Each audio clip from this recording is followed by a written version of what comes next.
roast fish, don't season the fish, parrot fish, yeah. So my seasoning, my pepper, bell pepper, green and red, onion, carrot, and thyme. Scallion in the freezer, which I soon take out. And here I have my callaloo, which I'm gonna put my Maggi and little of the paprika in there. And that's about it. Then my butter. I'll show you that process next. So I put everything in, mix it in. And I also had in some okra. So here we go. Finish up, put in the oven, 500. So roast fish is done. Yep,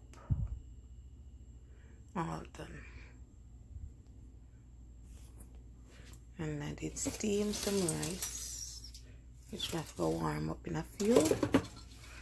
Yeah, because when I done roast it, it wasn't dinner time yet. So yeah.